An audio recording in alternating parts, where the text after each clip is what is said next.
Look up in the sky. It's a bird. It's a plane. It's Superman. This is Dan Jurgen. This is Jason J. Lewis, the voice of Superman on Justice League Action. This is Mark Wade, writer of Superman Birthright. And you're listening to The Krypton Report. The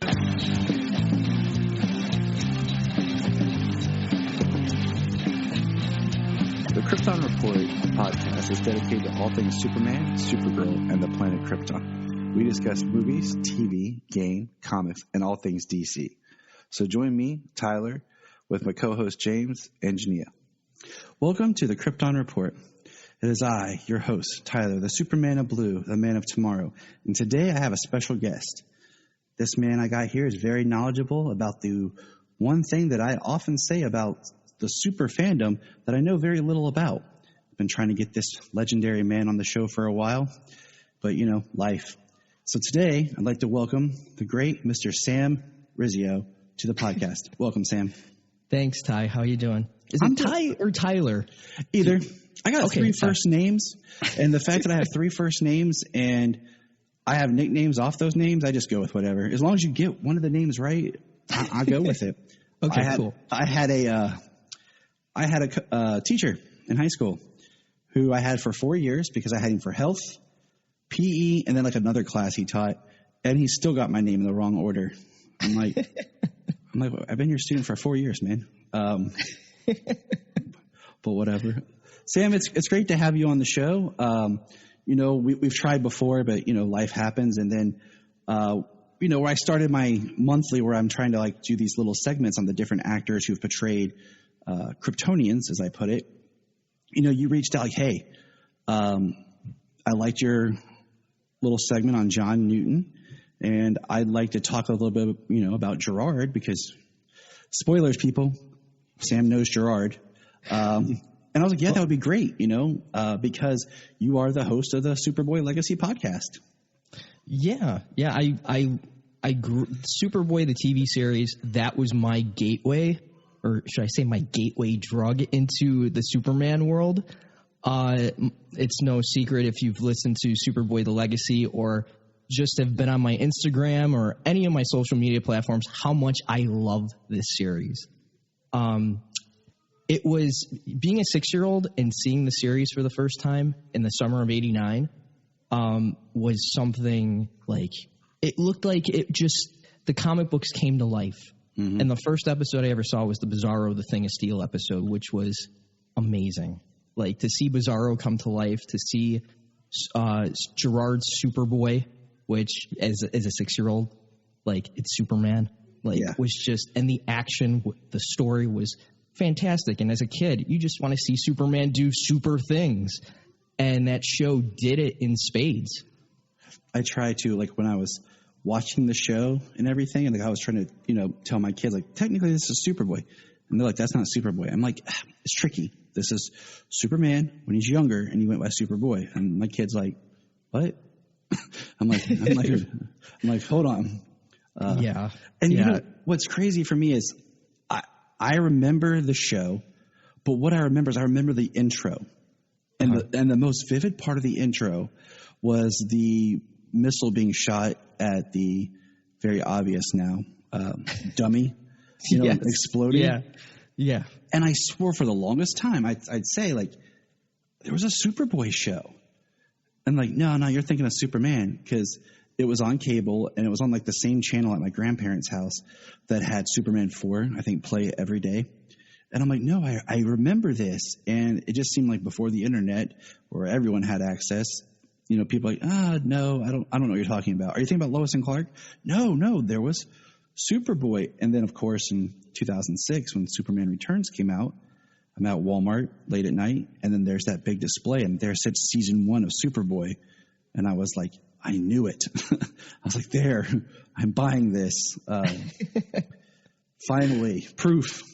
Yeah, I mean, it's funny being here in Chicago and going to a number of conventions over the years as a kid, a teenager, and my father taking me to different comic book shops as a kid and buying up all the 1950s and 60s and 70s Silver Age Superboy comics. That just fed my fandom for the show. And to go to comic shops and go to conventions and ask vendors and other collectors, hey, do you have any Superboy stuff? And like what you said, Ty, people just looking at you like, there is no Superboy series. What are you talking about? Like, no, there's 100 episodes that were on television that, like, there was a Superboy series. You got to be kidding me. And then people are going like, you mean Lois and Clark, you mean Smallville, or you mean like the Adventures of Superman. No, I mean Superboy, the TV series, which was, and it was just so funny. And there was one vendor from California, Hollywood Book and Posters, that just fed my appetite because they had all these 8x10s from the Viacom press kits, and they had transparencies. And I can remember every time they come to town, just putting an order in and just buying like every single thing that they had, and then multiples of things. So it was just like, oh, he's a great customer. We got to bring more. So yeah, it was just, you either caught the show in its initial run or you didn't. And it has such a cult following. And like, in recent years, like with DC Universe app that just, it's no longer there anymore.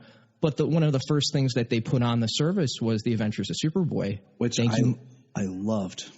Yeah, thank you, Mike Carlin, because he's like, hey, Sam, we're going to put it on there. I was like, great.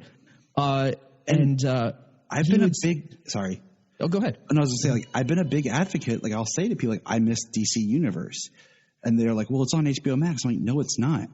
Because what I loved about DC Universe is because they had Superboy, The Adventures of Superman, the old Shazam series, these things that were out that we can't get our hands on, that really helped you dig into this background.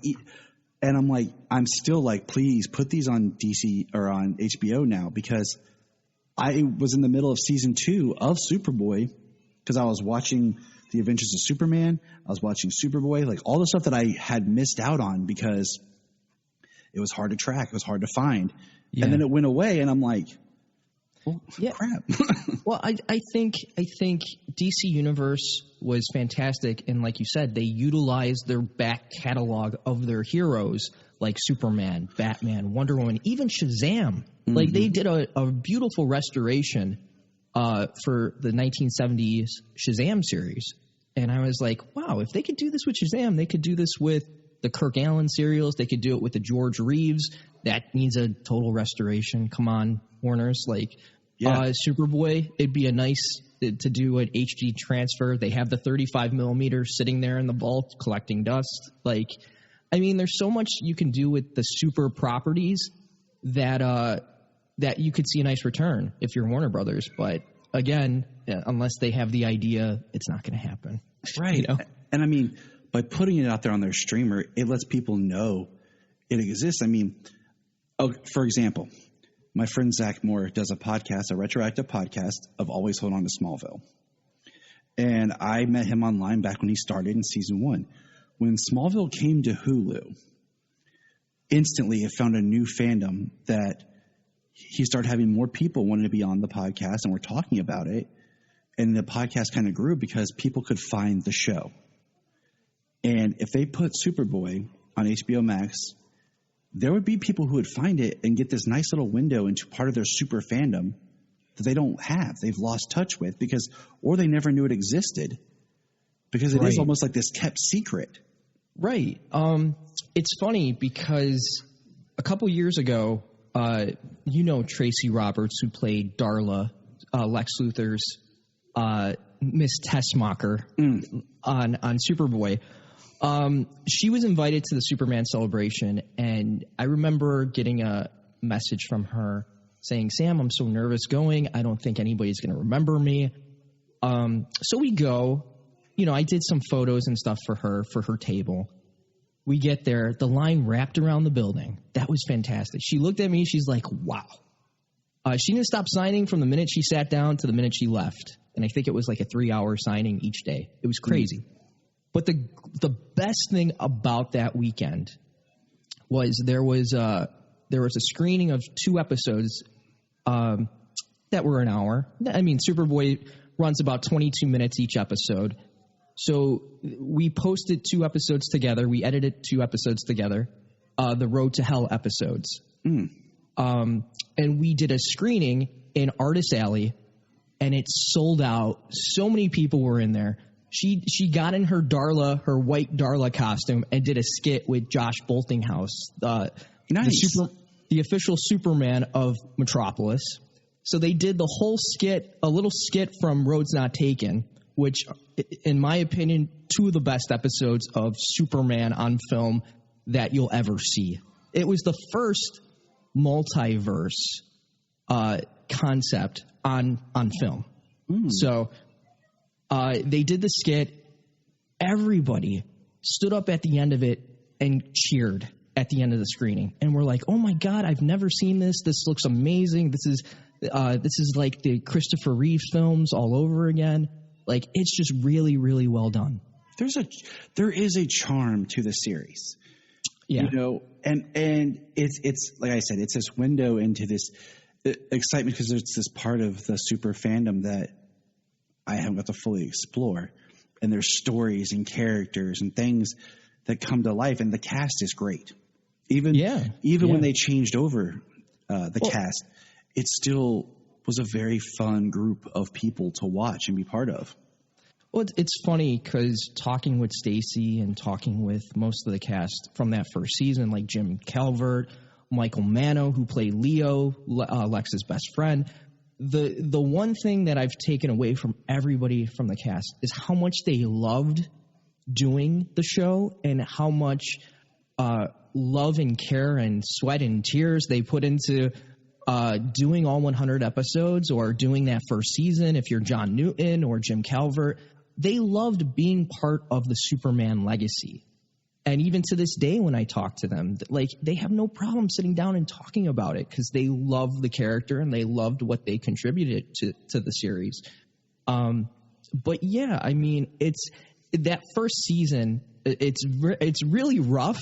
It's funny when you said, Ty, like, finding the season 1 box set in 2006, getting that box set was so hard with Warner Brothers. Trying to get the series out was like a nightmare, because it was like the 1966 Batman series with Adam West. You never thought you were going to see it because there were so many people that had their hands in the copyright or the production of the series. They wanted their slice of the pie. So we thought we were never going to see it. You had Carthage Productions and Viacom own a piece of Superboy. You had DC and Warner Brothers. And then you had Ilya Salkin's company own part of it. So the series never was in syndication because Warner Brothers and DC put a lien against the series after the show ended because they wanted to start their own Superman production. They saw they saw the returns of Superboy and it being in the top 10 syndication, and they were approving the scripts from the show. And they were like, you know what? We want to do our own Superman show. We're seeing how successful Superboy is on television, next to the Star Trek The Next Generation and My Secret Identity at the time. They're like, we want to do our own. We've given you 4 years of Superboy.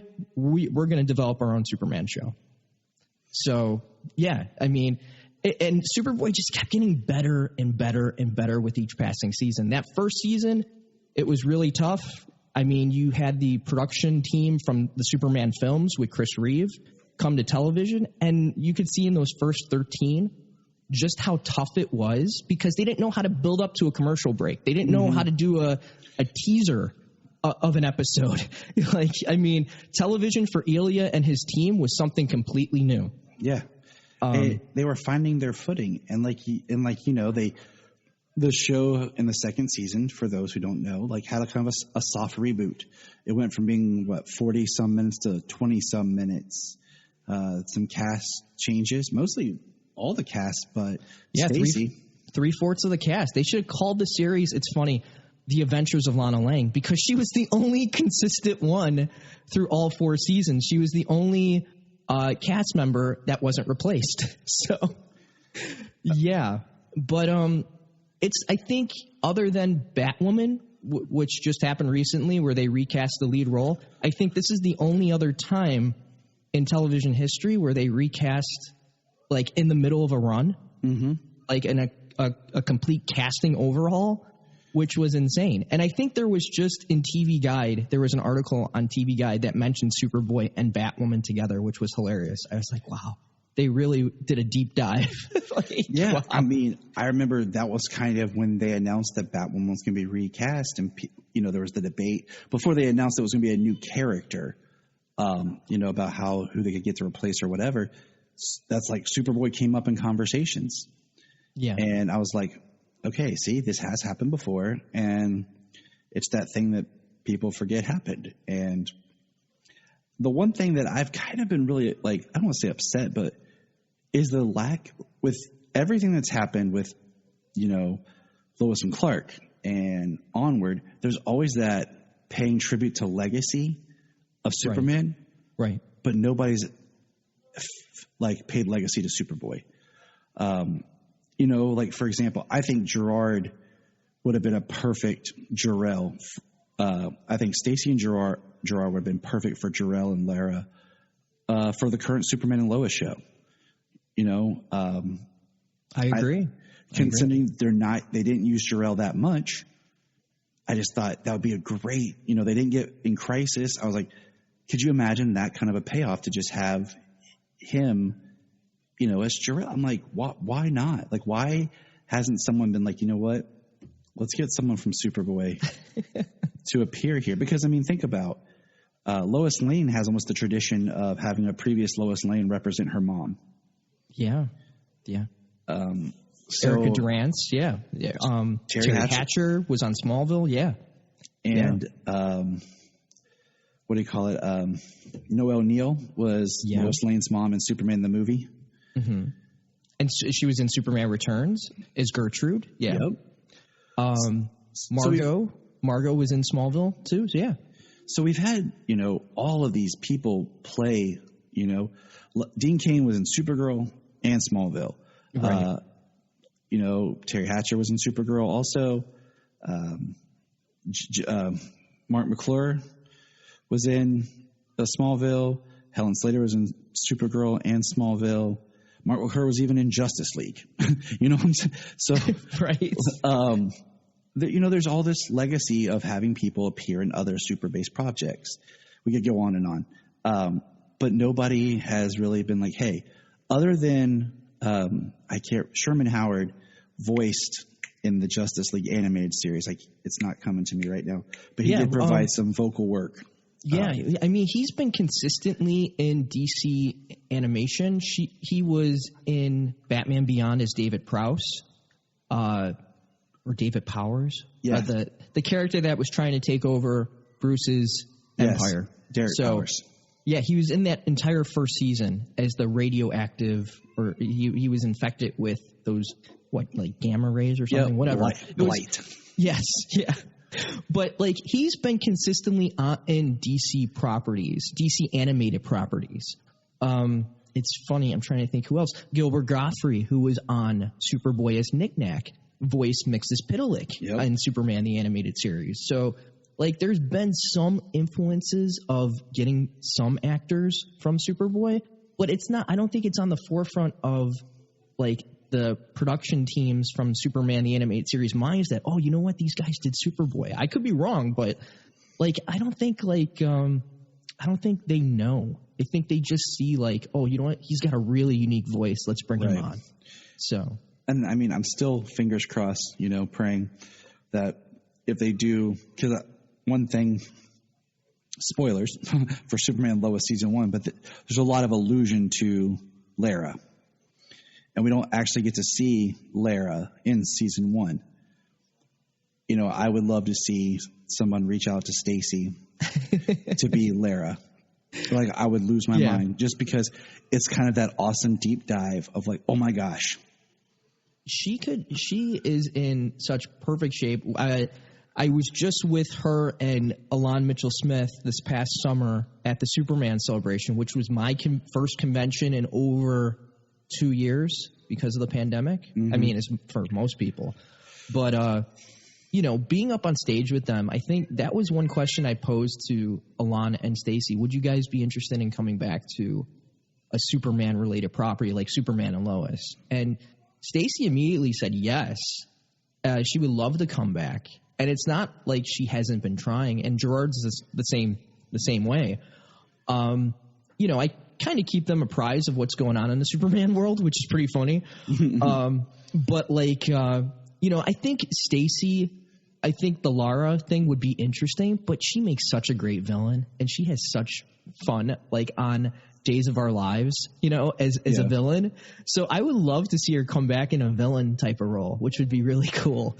I mean, it would be easy to do. You know what I'm saying? Like, it's not like you say, like, she's still working. It's not like she's retired and to bring her out of retirement or something. She's a working actress. So yeah, she's been consistently on television, on soaps, in prime time. She was on Heroes in, I think, the very first episode. She was Parkman, who the police officer who had the telekinetic. He could read people's minds. And she was his boss that first season. And I was like, oh, my God, there's Stacy. Like, she would be – and she came across as very, like, villainous in Heroes. And I was like, oh, it'd be so cool if they beef up her role and trying to figure out, like, Parkman's, like, secret and all that stuff. Like, how do you know going into these crime scenes? How can you figure out, like, what's going on here? And her trying to find out, like, how is he doing all this? That would have been so cool if they went in that direction, but they didn't. They used his partner, who was with him the entire time. But it would have been cool to see her, in a role like that, a more villainous role. I asked her recently. I'm like, would you get back into DC, even if it's not Superman? Would you get back into doing something in the comic book sense? And it's funny. She said to me, I think at the Hollywood show right before the Flash. Season 1 started. She goes, it's funny you asked that, Sam. I just did a reading for Nora Allen's role for season 1 of The Flash. And she said, she got in the room, she did the reading, they really liked her, and then they just wanted to go with somebody younger for the role. And I was like, oh my God, that would have been amazing. You back into the DC world as Nora Allen, that would have been fantastic. And it would have been a great deep dive. Stacy was in Superboy all these years ago, and like people could go back and find out more about her. But to get into the Flash, that would have been amazing to see her as Nora Allen. That would have been so cool. That would have been cool. Yeah. That's really, I mean, so it's, I was going to say, like, the Flash has done a great job of pulling out characters from the Flash TV series and actors who were like the mayor was like the cop, like one of the beat cops in the old Flash series. Yeah. And like, we could go round and round, but like Superboy is just, I feel like the one DC show that has not gotten they haven't connection. They haven't really, sorry, Ty. No. They haven't really mined the Superman or the Superboy television series stars. And for one thing or another, I think one of the main reasons why they haven't done this, and this is just me putting two and two together, is that Superboy was not a Warner Brothers production. I think if Superboy was Warner Brothers production, you would see more. You would have saw more marketing for the series back when the series was on. You would have saw the series in syndication on like MeTV or just this. The series would have been utilized more in syndication, and more people would have discovered it. I think it being a Viacom property and it being leased by Warner Brothers to Elia and his team at the time, I think, and it being the first Superman series since The Adventures of Superman? Yeah. I want to say on television. I think his production team didn't know, and Viacom didn't know how to utilize the Superboy brand at the time. So I think that was a big thing, and them just trying to figure out television with the show, those first two seasons, because like you go and look at season 3 and season 4. And it's basically the X-Files with Superboy or Superman. That's what I would say. Yeah. You know?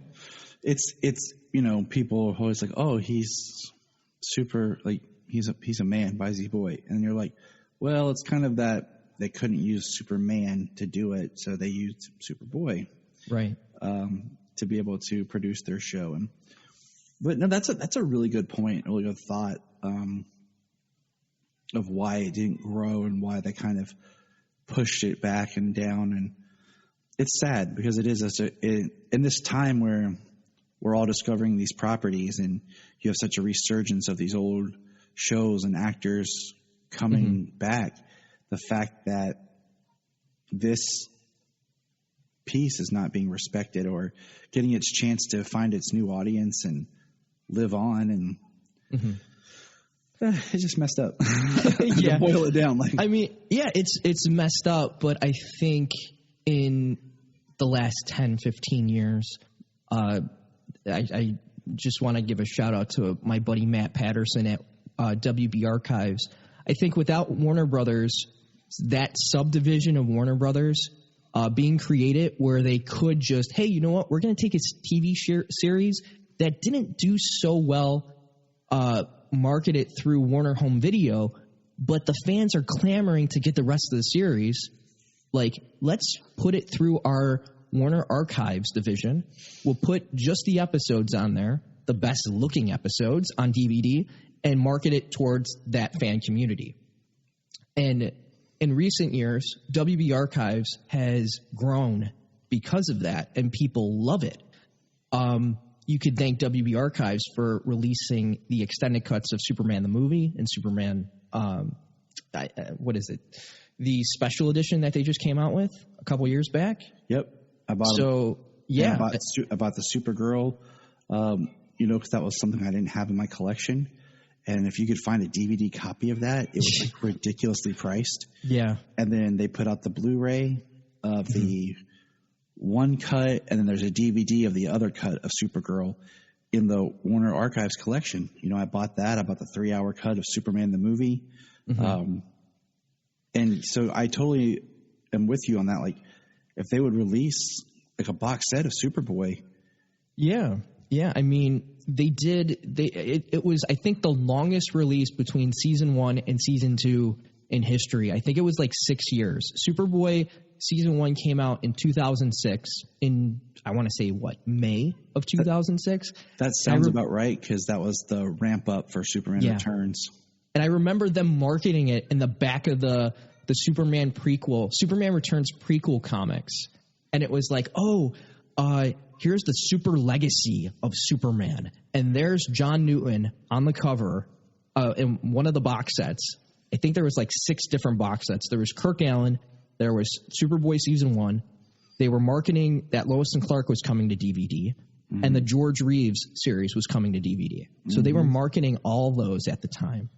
And I remember my friend at Superman homepage, shameless plug, sorry. But that's what we do. Yeah. But my buddy who passed away a couple years back, my buddy Barry Fryman, messaged me and was like, Sam, I'm doing an interview with Ilya Sulkin. I'm like, you're kidding me. He's like, yeah, in the course of the interview, he told me that season 1 of Superboy was coming out. I was like, really? And he sends me the interview, and I'm looking, and like Ilya says, like, oh, I'm sending everything to this. It was New Wave Entertainment that was producing all the extra features for season 1. So Barry's like, you know what? I'm going to give you Sam's phone number, Ilya. Call him. He has all these different ideas on how to market seasons 2, 3, and 4. And at the time, I think I had my website through Angel Fire. If anybody remembers angelfire.com, I think that was the first like website that I did it all by myself, like building that website through Angel Fire. And then it went to GeoCity, and then I bought a .com, which was Superboy homepage at the time. But like, it was funny to see like how all these people remembered the show, but they had no access to it for years. And like me and a bunch of other fans were tape trading old VHS tapes back and forth, trying to get our all 100 episodes. So it was pretty funny. But when Barry told me that first season was coming out, I was like, oh my God, this is amazing. And it was funny because I was working retail at the time, and I'll never forget this. It was like around this time of year, like in January, and I get this phone call. Is this Sam Rizzo from Superboy homepage, blah, blah, blah. Please hold for Ilya Sulkin. I was like, no way. No way. Like, what? Why would Ilya Sulkin, the famous producer from the Superman films and Superboy and Supergirl, take an interest in what little old me here in Chicago is doing? So he comes on the phone and he goes, Sam? I go, yeah? He goes, this is Ilya Sulkin, in his, accent. Mm-hmm. And he's like, I love what you're doing with Superboy, And I'm like, okay, is this really Ilya? So I kind of quizzed him. I was like, did you write Dracula, Young Dracula? Did you write, like, Johnny Casanova? And he started telling me stories about, like, producing Superboy those first 2 seasons. And I was like, yep, it's Ilya. So for like 15, 16 years, we were friends and talking about the show. I remember doing a 6-hour interview on my flip phone, trying to figure out how to record it. I wish I had that interview now to put on my podcast, but like, I think I spent like 6 hours on the phone with him. My phone bill was outrageous at the end of the month. Back when you had to pay for minutes, people. Oh, God. And you had to pay to record it, too, because I was paying the service to record it. And I was like, oh, my God. And I said to Ilya at the end of the conversation, I'm like, you should write a book. Like, yeah. It was so funny. But, and then it was like a great friendship for a long time. And he would open his Rolodex to me and say, Sam, who do you want to talk to from the show? I go, what? And I was like, well, how about John? How about Gerard? How about Stacy? And he's like, here's their number. I'm going to call them and you talk to them. I remember geeking out. And when we have Gerard on the Superboy Legacy podcast, I'm going to ask him about this because it was so funny. My energy, and he'll tell you this, and like I was going to actually invite him on the show today just to talk with us, but he's busy today. I just realized just went huge. Like if you can't see, but like I was like, I was gonna have him call into to my my mixer because I have my cell phone linked to the mixer and just bring him in, and like it would have been so funny. But I would have been super pumped. Like I've been like, oh my gosh, like I would have been. Like, yeah. But I remember talking to him for the first time, and I don't really geek out when I talk to anybody, but because he was my Superman growing up, and to see him in that suit at 6 years old was like, wow, that's Superman, or that's Superboy, wow. And like to talk to him on the phone the first time was kind of intimidating. I was like, oh my God, like it would be like for you if it was William Shatner who was your hero, or Adam West, and or meeting Christopher Reeve if he was still alive. Like, it's like, oh my God, like this is my hero. Like, and I just remember talking to him the first time and going, oh my God. Like, I was going like a mile a minute. Like, that's the only time I've really geeked out. Like when I've talked to any celebrity, and it was so funny. And he's at the end of the phone call, I just remember Gerard going, Sam, I love your energy. That was it. I mean, you're like, yeah.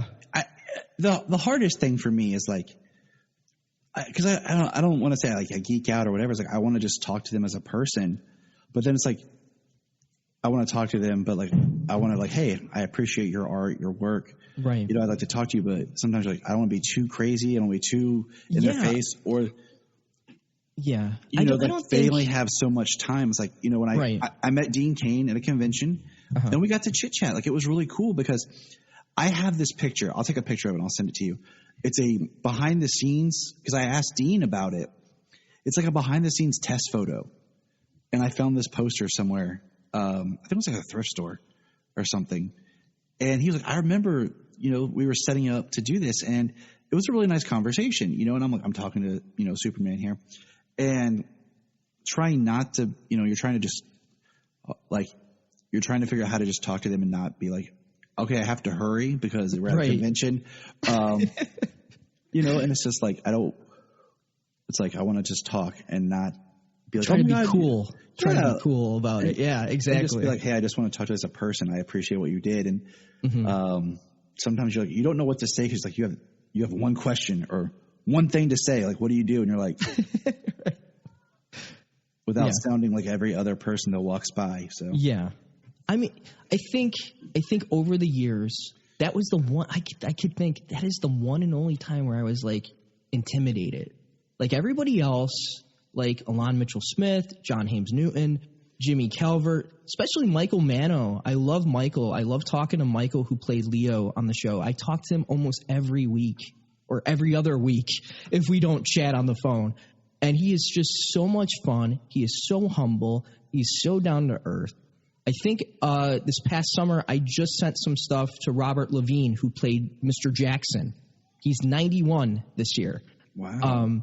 And I talked to him this past summer because he was like, Sam? I go, yeah. He's like, how do you remember the show? I was like, well, I was like 6, 7 years old. It was my first Superman series. Like, it was my first Superman anything. And he's like, you were the perfect age for it. Yes. And he's like, I love doing that show. I love playing Mr. Jackson, he was kind of like a Perry White figure. He was the head of the Bureau of Extra Normal Matters, which Supergirl ripped off with the DEO. Mm-hmm. So, Supergirl did a deep dive into taking some stuff from Superboy with the Bureau of Extra Normal Affairs or something like that. So, yep. Yeah. I will say, when you and I had talked before, you told me about how it changed to that in the later seasons. I did jump ahead before DC Universe disappeared and watched a couple episodes of the latter seasons just so I have a feeling of it before they disappeared. And I thought that was kind of cool. Like, you have this really interesting story that, I mean, like you said, Supergirl kind of ripped it off, but it was Clark working there as well. Like, it wasn't just Superman or Superboy. Right. I'm sorry. Right. Like, it was Clark that was working there. And I think the best thing about those those latter seasons 3 and 4, was that you got to see Gerard's Clark Kent come into his own. He wasn't really as bumbly as he was in the second season. He was more like the Christopher Reeve Clark Kent in season 2, which was fine. And that's what Ilya and his production team wanted. But when Julia Pistor, who took over for Ilya the last 2 seasons, they changed the title of the show from Superboy to The Adventures of Superboy. And talking with her, I posed the question, why did you guys change the name of the series from Superboy to The Adventures of Superboy? She was like, it was just to open the world more, to be able to tell more stories, and it just sounded better, The Adventures of Superboy. And she said, like, that was her first gig in film and television. She has gone on to have a great career working for Nickelodeon. She's now working at Netflix. And like, I texted her, and she said to me, she's like, Sam, those 2 seasons being on that show, that was the most fun I've ever had working on a property and working on a Superman show. And she loved it. And I'm hoping to have her on the podcast soon to talk about it. So that'd be cool to hear. Yeah. But it's amazing having a podcast and having a website and, keeping this show going in a sense. So people like yourself and other Superman fans can discover the show for the first time or rediscover it. And it's just gratifying when you have the cast and have other fans come up to you and go, Sam, this is amazing. This is really, really cool stuff. And I never knew it existed. So, yeah. I think what's neat is, like what you said, was this was your first super experience. Like, you experienced Superboy before you saw, from what you said, the Reeve films. Like, you saw Superboy. I didn't. It's funny because I didn't see the Christopher Reeve films till much later. I want to say like in the early or mid 90s. I didn't see Superman for a long time. I didn't know. I think I watched Supergirl with Helen Slater before I watched the Christopher Reeve films, which is funny. And I didn't even know about John Hames Newton as Superboy that first season until 1995, when the show was completely over. And Fox 32 here in Chicago, I think it was like Saturday and Sundays because they had nothing else to play, played all 100 episodes of The Adventures of Superboy. And the first episode I saw with John Newton as Superboy was Kryptonite Kills, which was the first introduction of Kryptonite on the series. And I was like, I remember watching television on Fox, because like Fox was amazing back in the early 90s. You had Power Rangers, you had I mean, what else was on Fox? You had the X-Files, which my aunt got me in, and I was like, oh my God. Fox was such a great network back in the day. It was. I mean, it had, and this is a whole side tangent, but I'll say Cartoon Network killed Saturday morning cartoons. Right. And it killed toy stores. I have a whole tangent about that. But Fox Kids, had Batman animated series, X-Men, Spider-Man. Yeah. And then Power Rangers, and then, of course, every Power Rangers ripoff. So VR Troopers, right. Beetleborgs. Yeah. VR Troopers. Like you said, VR Troopers was on Fox, too. That's the ones. And then Beast Wars was on Fox, but it was in the morning. So, they had all the great, material. So the fact that they were showing Superboy, and I do want to point out for our listeners, Sam has said it several times, Superboy had 100 episodes. I want to say Lois and Clark only had 87. Yeah. They didn't reach 100. Right, they didn't. And it's funny because the Superboy production team knew they had to get to 100 episodes in order to be syndicated. And I think the last 2 episodes of the series, they went back and refilmed because the last episode was going to be Obituary for a Superhero, which was a clip show. And they filmed some news segments at the beginning of the episode and to bookend the episode. And they're like, we can't end the series this way. So they went back and they did a 2-part episode called Rites of Passage, which, spoiler alert, Superboy becomes Superman at the end of the series. But they don't give him the Superman title, and it killed me for years. It still kills me that Gerard has not been dubbed Sir Superman or Superman, so it sucks. But anytime I talk about actors who've played Superman, or I always bring up them because they are forgotten, and left out because they're under the moniker of Superboy. But I'm like, what? It's still Clark Kent. Oh yeah, and that's my thing. It's not like right now we have Josh Orpin over on Titans who's playing Connor Kent, and he's fantastic. He's fantastic, yeah. And that's Superboy as most people think of Superboy. So I wouldn't count that. Or Louis Grabel, who played Connor in Smallville for an episode, right? That's a different Superboy. To me, John and Gerard still played Clark Kent becoming Superman, much just like Tom Welling played Clark Kent on his destination to become Superman. And they deserve the credit and to be recognized with the other actors that have played that character. Yeah. I mean, it's funny because whenever John, I was supposed to do a panel with John a couple years ago at the Superman celebration at the 40th, but I got sick during the course of the weekend, so I couldn't do the panel.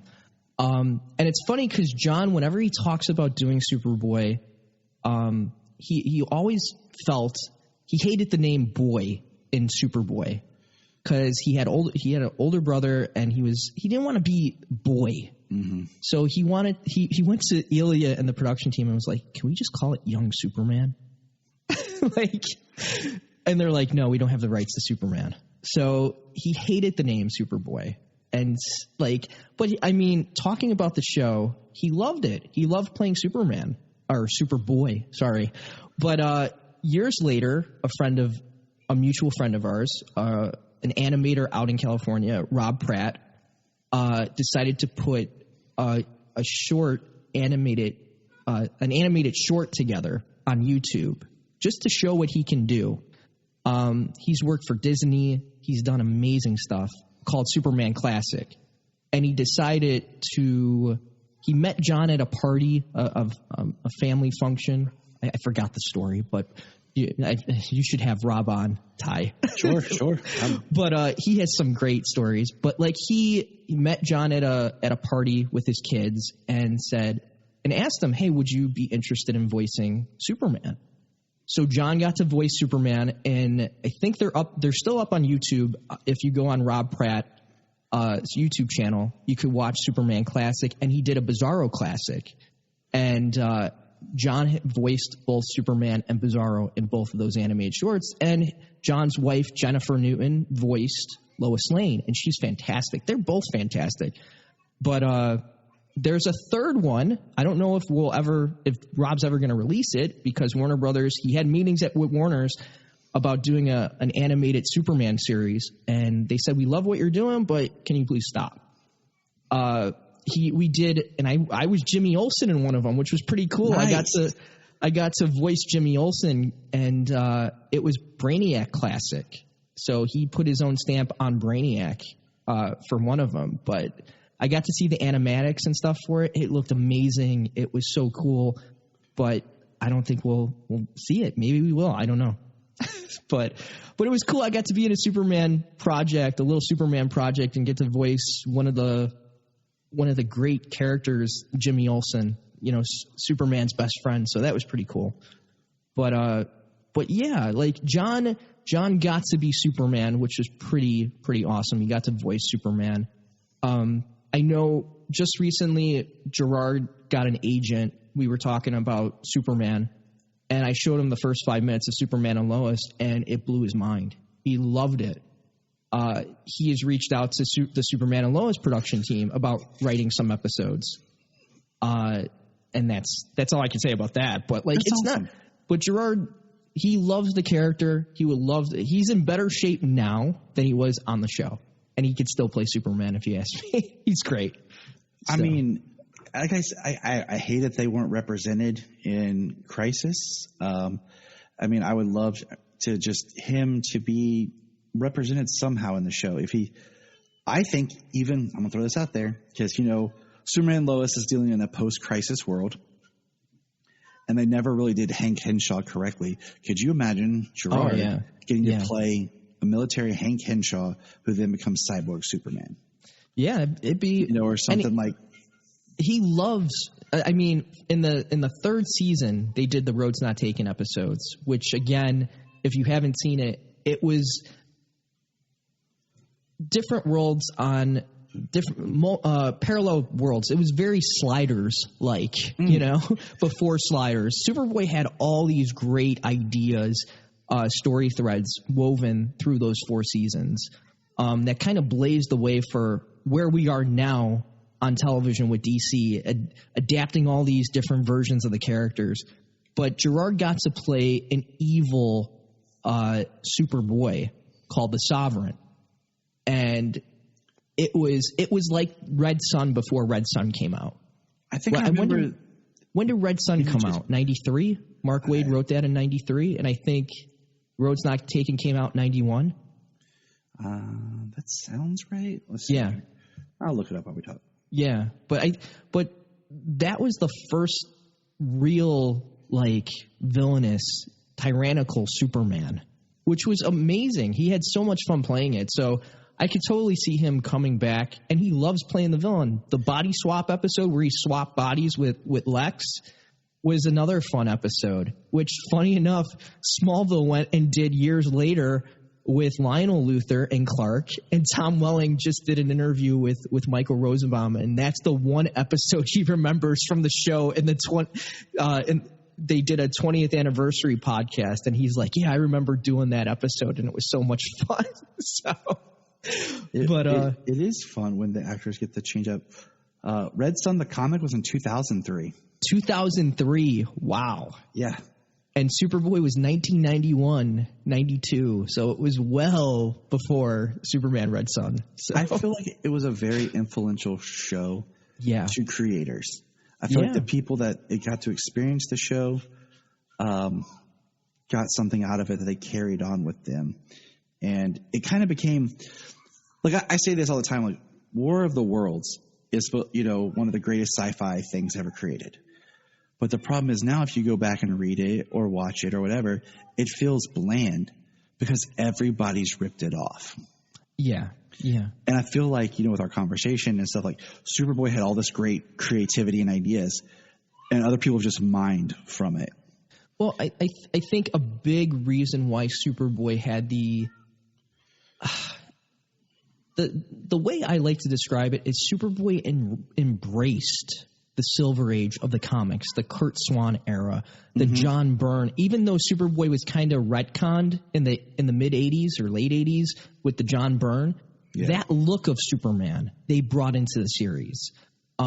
They had the writers who knew the heartbeat of the character, like Michael Carlin, Andy Helfer, Mark Jones.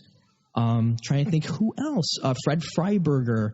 Like all these guys who were in television or writing for DC. Cary Bates was another one. He was the showrunner that second season. Didn't Marv Wolfman do a script? I think Marv Wolfman did one. You had David Gerrold, who wrote Star Trek, the original Star Trek, write for Superboy. He wrote the script, The Test of Time, where Superboy is stuck, where time is stopped because of this will-o'-the-wisp thing that Lana gets whisked up into, like in that episode, in the Test of Time episode. And Clark is kind of like stuck in almost like, it looked like like Smallville. And everybody is stopped, and he's like, what's going on? Like, it was very X-File-y. It was so good. But I think the great thing about Superboy was it embraced the comics. It embraced the silliness of those 50s, 60s, 70s comics, and even the 80s, and wasn't afraid of blazing its own path and using some of the villains that we haven't seen on film properly, even till this day, like Bizarro, who was like at first very much like Frankenstein. He's a Frankenstein character. But Superboy did it in a way where, yeah, he's creepy, but then by the end of it, him and Superboy realize they need each other because they have nobody else. They're brothers. And I love that. At the end of the 2-part episode in season 2, where Bizarro puts his hand on Superboy's shoulder and goes, "Thank you, brother, for giving Bizarro life." Great character moments. Yeah. In 22 minutes, they were able to tell really good stories and really hit the heart of the Superboy character, as opposed to some other versions that we've had recently with Superman, you know? Like, they really understood what made the Superman character appealing for so long. I think up until that point, when Superboy came out, it was the 50th anniversary of the character. So, yeah, they really hit home. Yeah. It came out in 88. So, yeah. I was going to say, you're talking about talent. I mean, one talent that definitely had a huge impact is you mentioned the Road to Hell episodes. Mm-hmm. They were directed by David Nutter. As many Superboy episodes actually ended up being, 21 episodes of Superboy were directed by David Nutter. Mm-hmm. David Nutter would go on to direct the pilot for Smallville, as well as a couple other episodes. Then would go on to direct the pilot for Supernatural. Mm-hmm. And then X-Files. The Flash. Yep. He is basically the Steven Spielberg of television now. Yes, he is. You know, he is one of the few directors that have directed multiple versions of Superman. Yeah. Having directed both Smallville and Superboy, and I think Glenn Winter is one of the others who directed Smallville, and then Colin Chilvers, who was on. I think he was in the Superman production team. He got to direct some episodes of Superboy that first season. And it's funny because I think he directed the pilot episode of Superboy. And it's funny because I'm friends with him on Facebook, and I was posting some images from the pilot. And I just recently, a friend of mine who worked in the props department at Superboy had a bunch of boxes in his garage. So he was sending me these boxes. And in the boxes, we found a pair of Clark Kent glasses, and they were John Newton's glasses. So I posted a picture on my Instagram of the glasses, and I tagged John, and John's like, "Oh my God, like those are amazing." He goes, "I remember," and John sent me this text. He goes, "I remember picking out those glasses in the pre-production meeting with Colin Chilvers." So I sent a message to Colin, and he's like, "Yeah, I remember picking the Clark Kent glasses with John." And it's just so cool, like, to have the access to these people who made your childhood, you know? Yeah. So, I mean, now I wanted to ask you about this. The episode, technically, like, if you can shine some light on this, the pilot episode of Superboy was not actually aired as the first episode, was it? No. There was something that happened there where it was actually aired later. Wasn't it the real pilot wasn't the Countdown to... It was Countdown to Nowhere, Yeah. And they filmed it, or they used a different episode. They used, what was the episode? The episode with Lana's father coming. The Jewel of Technical tested better than Countdown to Nowhere because of Lex Luthor and Michael Mano's work in that episode. So they're like, you know what? We're going to go with the Jewel of Technical because it's more action-oriented. Superboy's doing more super stuff in it. And it's just testing better. So that's what they ended up using as the pilot, quote-unquote, pilot episode of Superboy, which the first real episode of Superboy is Countdown to Nowhere, where the group of gangsters or mobsters or whatever break into Schuster University and steal this advanced laser weapon. And Lana, who's doing picketing against this new advanced laser, is picketing against the use of it at Schuster. And she gets caught up in it, and these guys break into this advanced lab as Schuster football players, which is really funny. And Lana gets taken as collateral. So it was a really fun episode. And there was another version of Countdown to Nowhere, and it's up on YouTube, and they cut some scenes out of it where Clark is in the Schuster Herald, their version of the Daily Planet. Not the Daily Planet, but their college newspaper. Clark and TJ are working, and Lana comes bursting into the Schuster Herald going, "Is he here yet?" And it's the first interview that anybody has with Superboy. So Clark and TJ are going to interview and photograph Superboy for the Schuster Herald. And it's framed as them remembering their first encounter with Superboy in Countdown to Nowhere. So there's three different versions, two different versions of Countdown to Nowhere. But they used the Jewel of Technical because it had Lex Luthor in it, and it just set up the characters a little bit better than Countdown to Nowhere. Wow. I didn't know why. I just remember, I just remember there being something that they had done to that, because it reminded me of like the whole Firefly thing. They didn't air the pilot for the pilot. That's another great series. My God. Oh, yeah. And it's just like, a pilot usually is written as some way of an introduction to these characters. Yeah.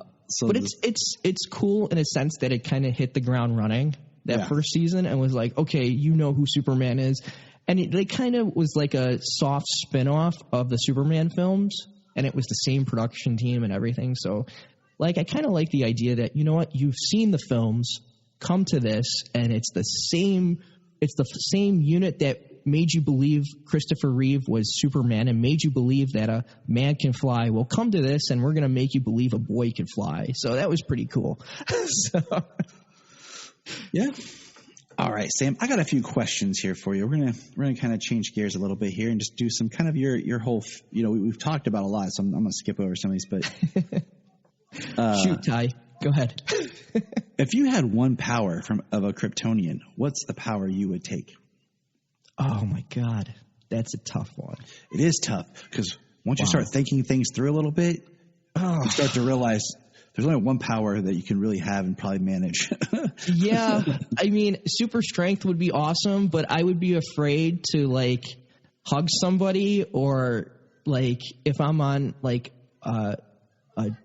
airplane or something, if I just got mad or something and hit the tray table that I'd puncture a hole in the airplane. Mm-hmm. So flight would be cool, but I have vertigo. Where am I? Yeah, so I don't know. I got afraid of I'm afraid of heights with the vertigo thing. So I went to a Chicago Bulls game and I sat up all the way at the top and I'm looking down at the players going, "Oh my God, I can't do this." So yeah, flight would be no. Super speed would be pretty cool. I would go at super speed because then I wouldn't have to fly. I wouldn't have to get on a train, and I could be somewhere like the Flash or like Superman. And Superman is faster than the Flash in the blink of an eye. And I kind of like that. That'd be so cool. That's one thing I always liked, is yes, Superman can fly, but he can also run fast too. And I feel like once every version of Superman, they introduce flight, they kind of forget that he can actually move fast too. Oh yeah. Yeah. I mean, who wouldn't want to have X-ray vision, but I'm like, there's some things that you just shouldn't see. Right. Yeah, totally. no. Like, oh God, and you can't unsee it. So, yeah. Like I was thinking about like microvision, like you walking into like a hospital and you could see all the germs. Yeah. Like, yeah, no, I would freak out. It could be like, no. So yeah, when you actually think about it, it's like, yeah, no, I wouldn't want flight. I mean, super speed's the only one because traveling would be so easy. But I mean, like, would your clothes tear apart like the Hulk too? I'd have to get heat resistant like clothing. See, that's why we, as I've asked this question. We kind of whittle it down to the invulnerability. Yeah, because the invulnerability helps play into the super flight, the super speed, and all that, and the super strength. Like it all kind of comes out. If I have the invulnerability, then I don't have to worry about stuff as much. So and different versions of the Superman character. Well, it's his aura that protects you. Oh, okay, that's interesting. I never thought of that. Okay, yeah, I believe that. I'm like, okay, and. It's like always like the Flash has the Speed Force that kind of protects him as he's running, so it's like his clothes stay. And because that would be my part, like just, Tyler, you sped over here. I can tell because you're wearing fire clothes. Oh yeah, my clothes are on fire. You decked out like a firefighter as I'm like super speeding. Like, man, that fireman runs really fast. Like, what the hell? It is funny because it's like, could I have just one or do I need them all like to work? Oh God, super breath or freeze breath would be cool. Yes, but heat vision's my other favorite because there's so many times I tell my wife like, if I had heat vision right now, to cook stuff would be really cool. But melt the ice trying to get like my. No, for heat, let me ask you this. For heat vision, as a fan, what do you think's better? Like, like in Superman Returns, when we see the heat vision, and in Smallville, they kind of do this wave of like heat energy, and then there's the classic like laser eye look. Which do you prefer? Which do you think looks better and feels better? As a personal choice, I liked Smallville's version, like with the heat waves because it's just more realistic and like. But I mean, on the flip side, how you not love the red laser beams? Right. I mean, Superboy they were the first ones to introduce how Clark shaved in the morning. And if you go back and watch the episode A Day in the Double Life, where it was like Clark's day, like in that episode, because Mr. Jackson wants to know, what do you do with your day, Clark? Like, what do you really do? I'm going to give you this journal, and you tell me what you're doing and why you're always off, on these, like, well, I got to go get index cards, Mr. Jackson. What? What are you talking about? Like, I want to know what you do at the end of the day, Clark, with your day here at the Bureau. And it was so cool because that was the first episode we saw Clark, like, do his shaving in the morning. And he holds up the piece of the mirror, and he shoots his heat vision into the mirror, and it's just he's shaving with his heat vision, which was really cool. And then ever since then, everybody's doing that bit. Like like Lois and Clark did it. I don't know if I don't think Smallville did it. No, because he never really had any facial hair. He didn't have a beard. I would definitely like to see it on on Superman and Lois. Yeah. Because do you remember when they had the whole marketing for Man of Steel? Like, how does he shave? Yeah. And, like, you had different people like being interviewed. Like, well, I think he does it this way, or like. But there's only one way he does it. He shoots his heat vision into the the mirror, and he just moves around, and it's super clean. There you go. Exactly. Smooth. Super smooth. Right. What would you say is your favorite Superman film? Now, it can be live action or animated. Man, you are really putting me on the spot, Tyler. Man, there's a lot more in here I could dig into. Oh, my God. How do you not go with Superman the movie? I mean, I feel like that's the default. So, like, for me, when I answered, I was like, yeah. I had to think, okay, like, I feel like that's the duh. So it's like, then what's after that? It's the duh, but, like, I mean, it's the definitive version of the character. No offense to people that have grown up with Brandon Routh or Henry Cavill. And for me, Brandon Routh was the first Superman I saw on the silver screen. I didn't see any of the Superman. I didn't see Superman 1, 2, 3, or 4 on the big screen. So I would say I remember the teaser trailer for Superman Returns and just being so like, oh my God, we're getting a Superman film. And we were waiting 17 years for a Superman film. And it was like start, restart, like, you had J.J. Abrams, then first you had Tim Burton, and then J.J., and then Brett Ratner. And so, like, when Bryan Singer coming off of X-Men 2, like, oh, you know what? I'm not doing X-Men 3. I love Superman. This is going to be a Richard Donner, like, tribute in a way, but we're blazing a new path. And that first teaser trailer out of San Diego Comic-Con with the voiceover of Marlon Brando saying, and the mailbox, and him arriving on Earth with the Kryptonian ship, and him, you know, the silhouette of Brandon Routh's, the spit curl of him looking up, it was just, and then him flying from space down to, through the atmosphere was like, oh, wow, that's Superman.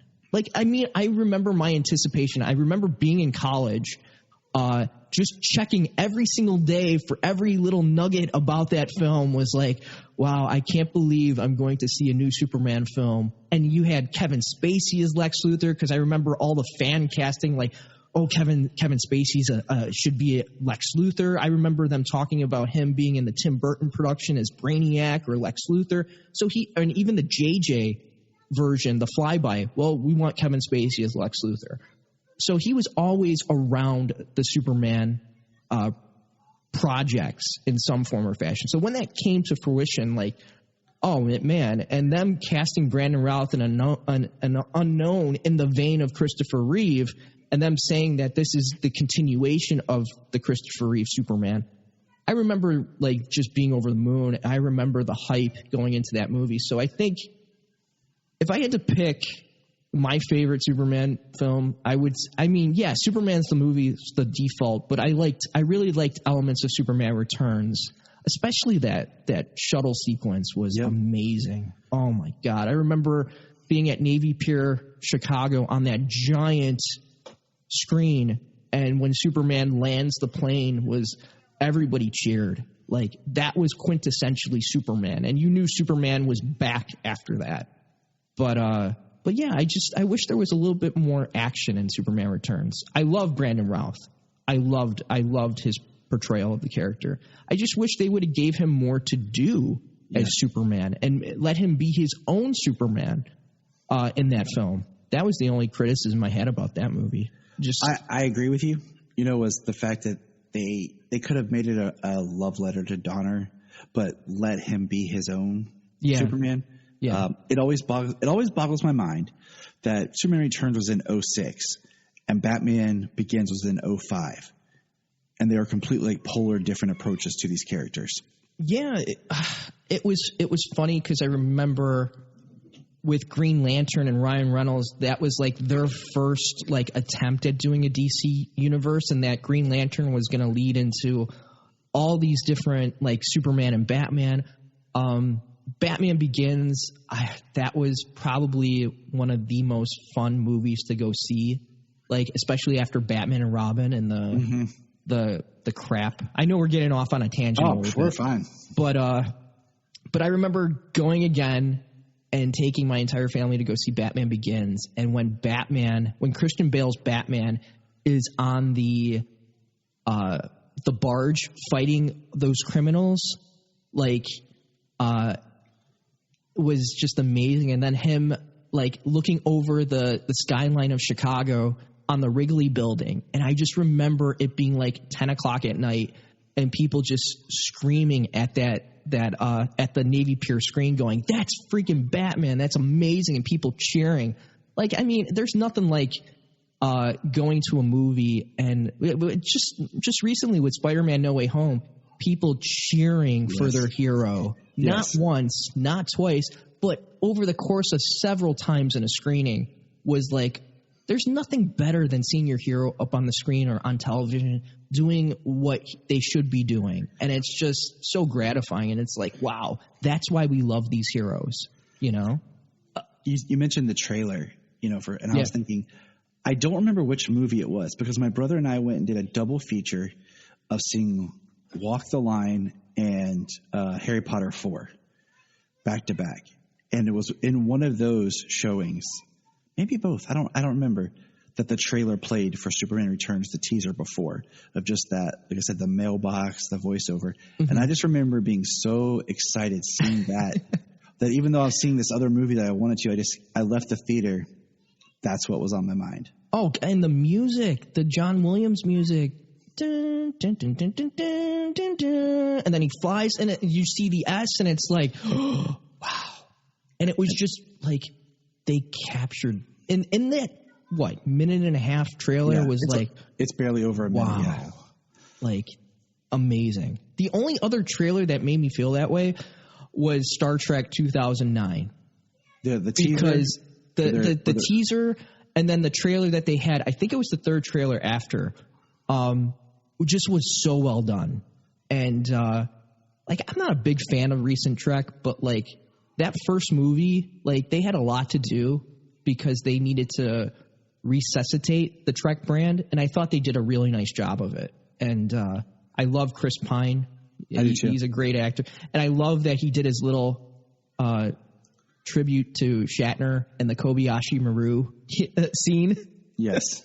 With the apple and him biting the apple, which was so funny. And just the way he's sitting in the chair in the Kobayashi Maru test was fantastic. Like just enough of Shatner in there. But again, he got to do his own thing as Captain Kirk. And I just wish Brandon Routh in Superman Returns was able to do what Chris Pine was able to do in Star Trek 2009. Just a little bit of his own flavor as the character. Put his own stamp on Superman. So yeah, I would say Superman Returns was one of my favorite Superman film, which is, you know, I have problems with it.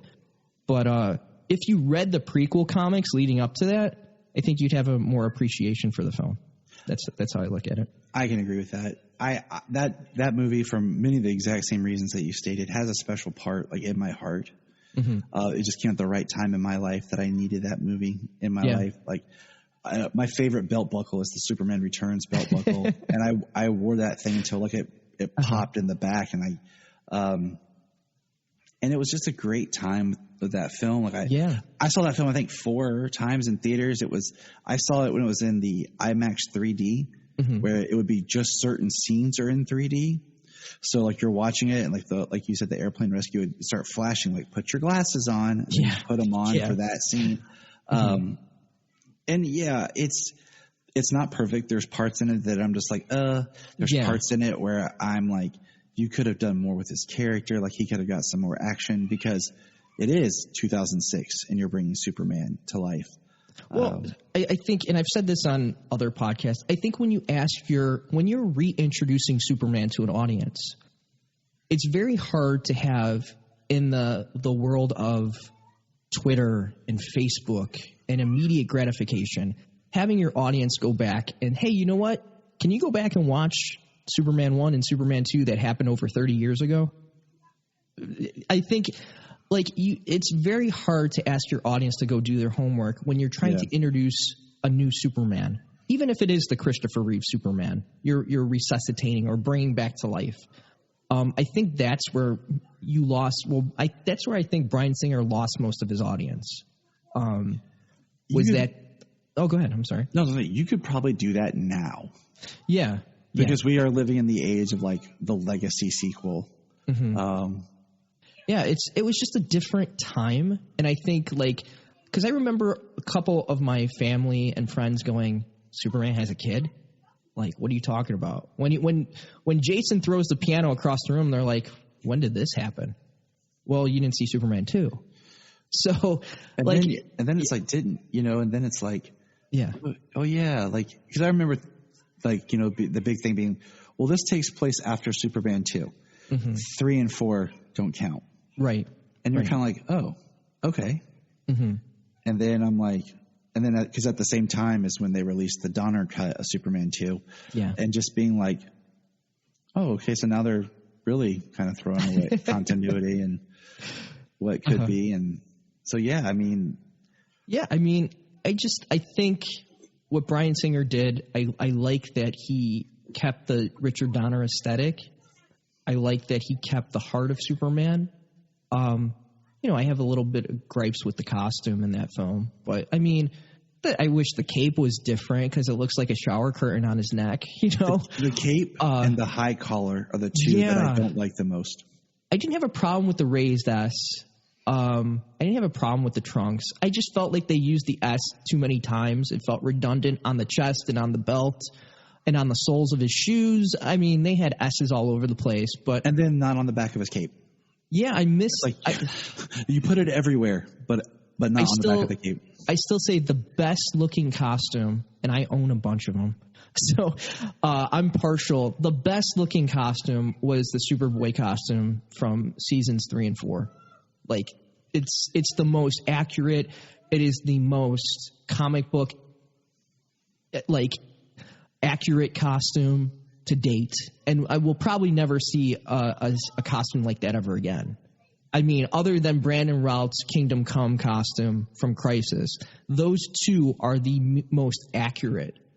In the how many years has Superman been on film and television? And it's amazing. Mm-hmm. Even Tyler Hoechlin's Golden Age costume. It took how many years to finally get that costume in live action? So that was such a great scene. Oh yeah, it's amazing. That show's so amazing. And what I love about that show is I feel like they sat down and they're like, okay, what do we like about every version of this character? And then they worked on crafting a greatest hits version. From imagery, parts, and just beats. They're from every version of this character, what worked and what didn't. And we're going to incorporate that into what we're doing. Oh, yeah. I mean, Todd Helbing and his production team, it doesn't even look like a CW show. Nope. I remember those first 5 minutes sitting down and watching and going, oh, wow. And I sent that to Gerard. I sent that to Stacy. I'm like, you guys got to watch this. This is amazing.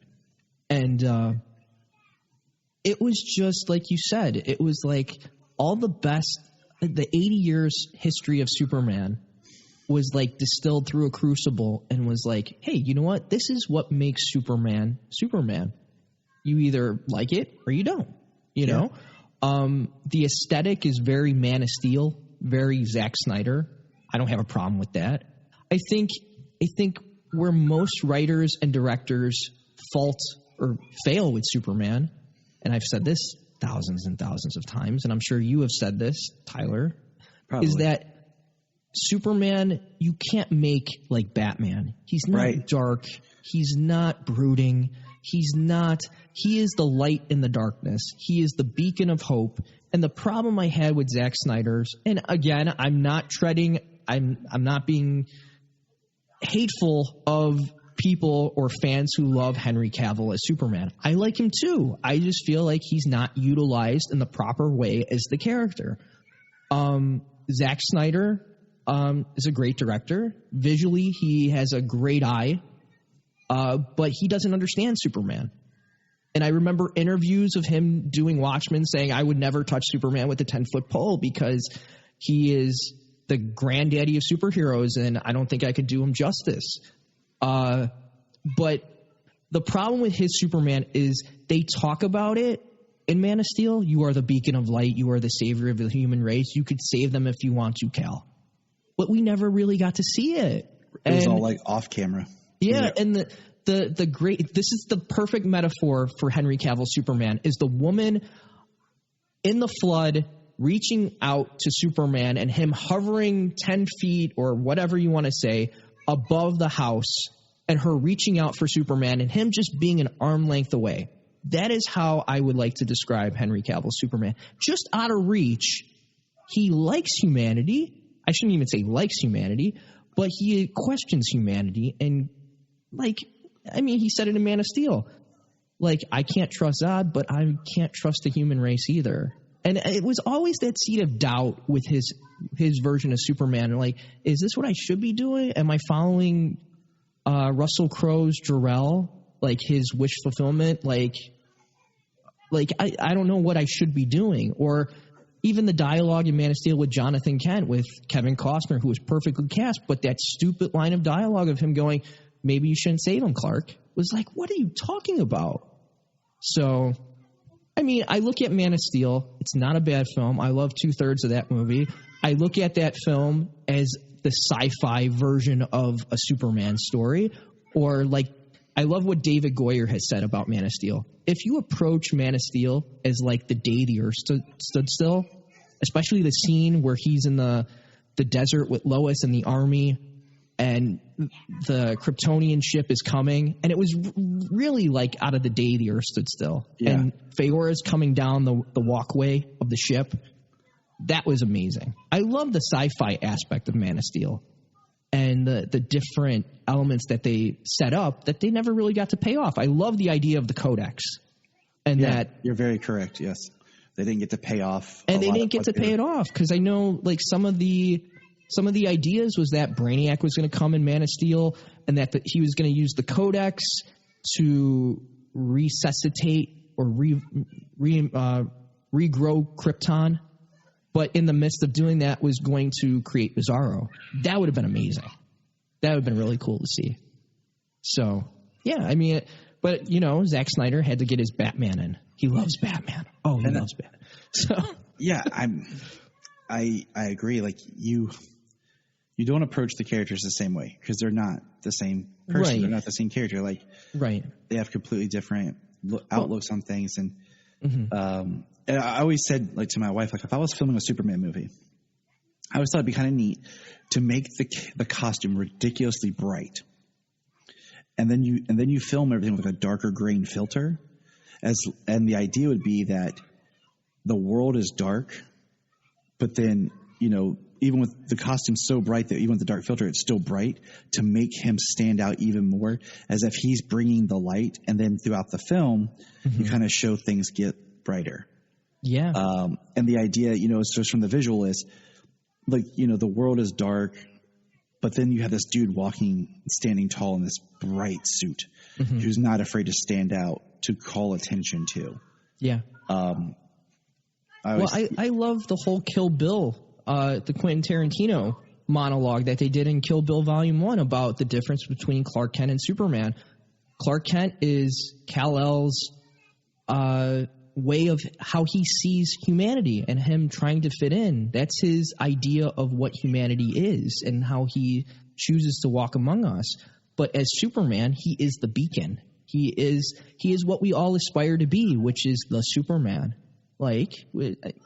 So I love that. If you haven't, go check that out. There's a clip up on YouTube. There's got to be a clip on YouTube. It's so good. There's another filmmaker I would love to see his version of Superman, Quentin Tarantino. I'm going to ask myself a question. If I had a choice of a director for Superman, it would be Matthew Vaughn.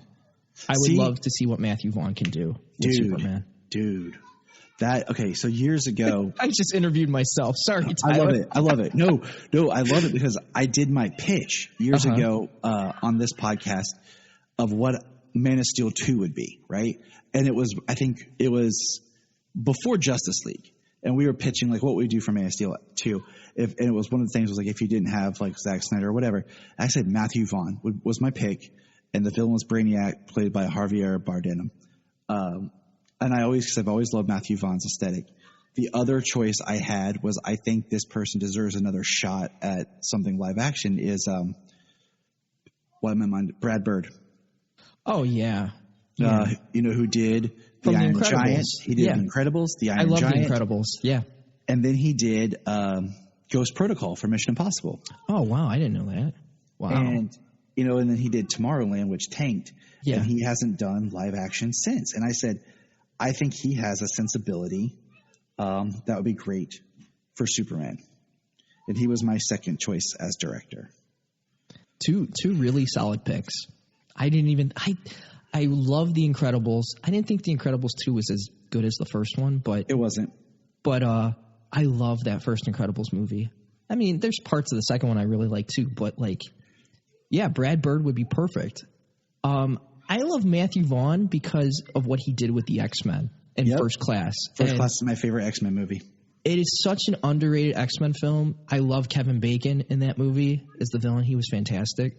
I like James McAvoy as Professor X and Michael Fassbender. What he had to do with X-Men First Class and having to recast the X-Men, I think he did a phenomenal job. So he did a phenomenal job to the movie that they didn't, because that was, you know, at the time of the MCU, they didn't really promote it.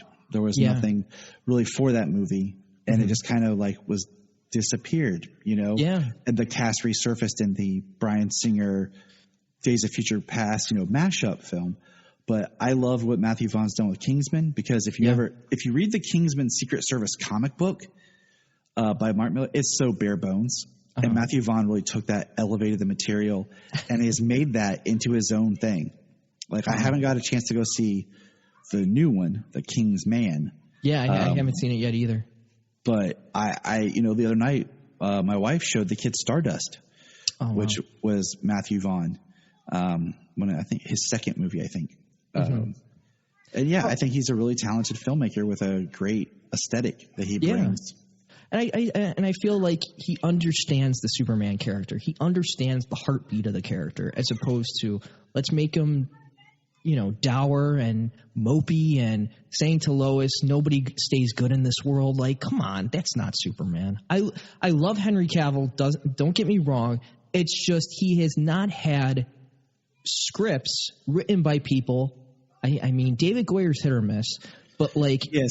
He doesn't have a script writer or a director that understands the heartbeat of the character, and that's it. And I'll stay by that. If he had Todd Helbing and that production team from Superman and Lois behind him, my God, I think Superman would still be on the silver screen right now, flying around. Yeah. So, I mean, Superman's one of those characters that if you're going to try to do a take, and I always hate that when people say, well, this is our take on the character. My first thought is, what are you changing? Because if you're doing a take, usually means you're going to have to change things or rearrange or manipulate. I mean, Smallville was, he's not Superman yet. We're not doing Superboy. This is his growth. Right. Mm-hmm. Okay. Superman and Lois says, hey, this is him later on in life. Yeah. At a point where we've never seen him. Like, he's had these battles with Lex. He has this history, but now he's a dad, and this is where he's going this way. So that is a take in the sense of we're moving the character forward. Well, I think with Superman Returns and even Man of Steel, it's like they treaded over water that we've already been down, or we've seen the origin so many times. We've seen this, and this, and it's like, okay, it's like Batman. Right. We've seen the Waynes get killed how many different times through Gotham, Batman Begins, the Joker. Why do we have to see? Why do we need that in that movie? Batman vs. Superman, we saw it again, and it's like, okay, we get it, and I'm sure we'll see it in the Batman come this March. I wonder though. I wonder to myself, like, if they do that, or if it's just like talked about, because I'm wondering if Matt Reeves has been like, you know, I hear people complaining that they've seen this Wayne murder too much. You know, we might just kind of move away from that and just kind of reference it. Yeah, and I just feel like if, like, with a new Superman film, you don't have to do all that. Like, you know what? Let's just hit the ground running. Let's just, like, we'll choose. And that's what I love about Superman and Lois. It is treading new water. We're blazing a new path. 80 years of the character, either in the comics or on film or on television, they are distilling through a crucible. They're picking and choosing, but they're not telling you outright, oh, you know what? When Superboy created Bizarro at the Schuster University labs, that never happened. It still could happen. Yeah. You know? Yeah. So that's what I love about Superman and Lois. They're not holding themselves into a corner, but they're embracing, much like Superboy, the Adventures of Superboy did, like the entire comic book universe. They're not saying, well, you know what? We're not taking Mixus Pitalik and developing an episode with him because that character is just too campy and it doesn't make any sense because we want to tell the college years of Superboy, and he didn't meet Mixus Pitalik until he was Superman. You know what? Forget that. Yeah. But I mean, Michael J. Polliard, God rest his soul. You know, we just lost him a couple years ago. I met him at a convention with his agent, and I went up to him and I had a picture from Hollywood Book and Posters. And Michael grew up here in Chicago, and he says to me, he's like, Sam, how do you remember this show? So, and I remember I remember his agent looking at me and because I had a DC Direct Mixus Pitalik statue, one of these little mini statues with me, and I had the photo, and they loved it. They're like, can we get more of these statues? I'm like, no, like there's just the one here, but I'm sure if you walked around the convention, you probably could find one. But Hollywood Book and Posters was at that convention in Anaheim back in 2010. And they got a bunch of copies, and they sold all those photos. Sorry, I'm going back to Superboy. Full circle. But no, you're right, because it's about the way you take the story for what it is. Like, you know, I was going to say, like, I always thought if they were like, Tyler, we're going to do Superman, we're going to do the movie, what would you do? I would completely skip Krypton. My first Superman movie would be more about grounding, like the Smallville into Metropolis, and then my second film would be kind of like my second film would open with the flashback of Krypton. So like it's kind of like, as the audience, we're discovering Krypton as he does, instead of having this huge like Krypton scene and then going into it. It's like you're kind of you know, in sort of the way that Smallville kind of started with his crash and then moved forward, and then you know, Lois and Clark, like, kind of move forward. I always thought that would be kind of interesting to see this journey of the character on film, of having not the Krypton past. But my dogs are barking. Krypton. Oh, that's okay. Oh, the doorbell's being rung. It's okay, Ty. I know who it is. Oh, okay. $5 says it's the little girl next door trying to see if the kids want to come out and play. But they're not, because they got to clean their room. The great thing is you could edit. Yeah, exactly. Or just leave it in, because that's the craziness. That's fine. Yeah, that's fine. But the character, you know, has been around so long, and there are so many different ways to approach it. And the last thing I was going to say to you, did you watch the newest episode of Superman and Lois? You know what? I bought the season pass on iTunes. I buy the season passes on iTunes because I love watching the episodes without the commercial breaks. Me too. That's what I do. We do, well, now the kids are in school, but when they weren't in school, we would do Wednesday morning breakfast, where I'd make breakfast. We'd all sit and eat breakfast and watch the episode as a family. The reason why I asked, this isn't a spoiler, it's something to keep your eye on. Yeah. There's a scene where the camera passes in Smallville, and there's a vendor selling Superman like merch. Yeah. If you look on the side of the table, it looks like it's up against a fence, is a red cape with a yellow S on the back. Oh, wow. And I pointed that out. And I actually just put the picture, because I snapped my computer screen up, and I put it on the Facebook, because I'm saying, I pointed out, like, okay, this is something, because, you know, in my headcanon right now is Krypton the series is a prequel to this. Yeah. That's my headcanon. And someone posted, well, he doesn't have the right cape. I'm like, not yet. But they can always get a new cape in a new season. Oh, yeah. You know? Yeah. And someone pointed out on social media today saying, what if that is an allusion to that's the cape that John Henry might get in Dawn? Interesting. And I'm like, cool. But I'm like, just the fact that it's there is an interesting thought of where this could go. Yeah. But I think we're going to put a plug in it here, Sam, because the dogs are going crazy, and they've been going for a little while. And I think we could probably talk forever. Well, and I think my dogs have been well behaved. They've been so quiet. They're asleep right now, so this is great. The doorbell has awoken. That's okay. And Scooby. Well, I just want to say, Tyler, thank you for having me on the Krypton Report. It's been so much fun. Like you said, we could talk for hours. This is amazing. Thank you, Sam. Like, you bring such a great knowledge of, like I say, like a part of my super fandom that I know little about. Mm-hmm. And so it's exciting for me to hear all this about Superboy and the fact that I'm even more limited on what I get to watch because it's not on DC Universe because DC Universe is not around and it's not on HBO.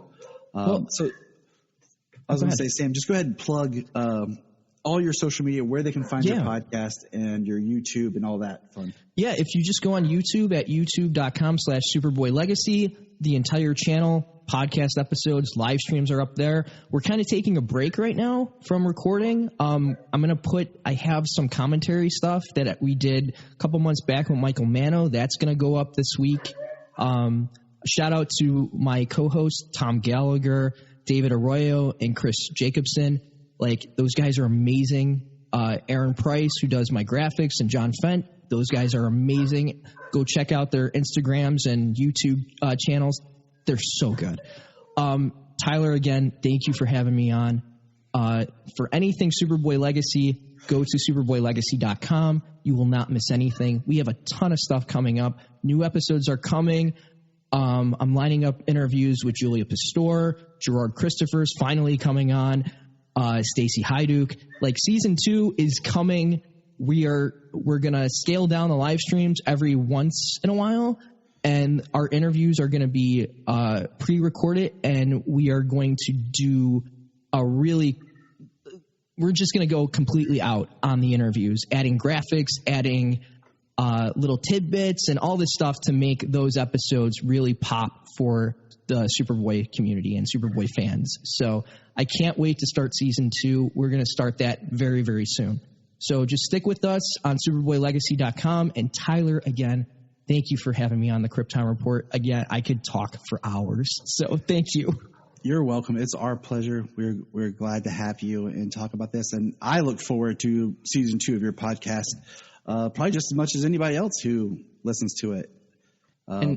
And Ty, thank you for the years of support and, sending me like great messages. I remember when I was at the Superman celebration in the summertime and you just messaging me going, Sam, like this weekend, like it's so awesome to see you up there. Yeah. And, I'm just like everybody else. I'm so grateful over the support from the fans and even the cast and the crew of Superboy, and just being somebody that gets to keep this Superboy train going because I love the show, and to bring new fans to the party, it's just amazing. So thank you, everybody. Look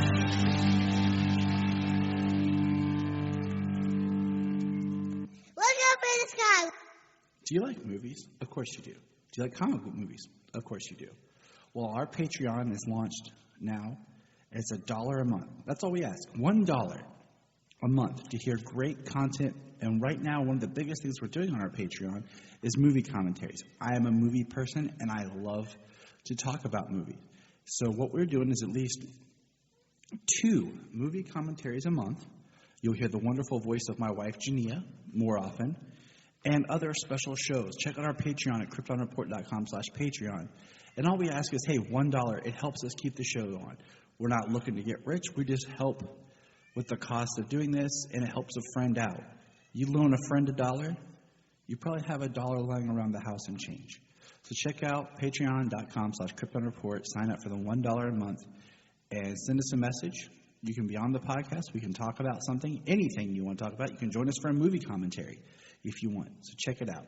And if you want to have a good time, keep listening to the Krypton Report. If you're enjoying this podcast, here's some of our favorite podcasts to check out. Digging for Kryptonite, The Aspiring Kryptonian, Superman the Animated Podcast, The Last Sons of Krypton, The Geek of Steel, the All-Star Superfan Podcast, It All Comes Back to Superman, and Superboy Legacy, Supergirl Radio, and of course, always hold on to Smallville. Check all those out, enjoy those supercasts, and remember, keep listening. The Krypton Report is a Tears production. We thank you for listening and enjoying, and please support us on our Patreon account, our TeePublic store, and check out our social media. Always remember to look up in the sky.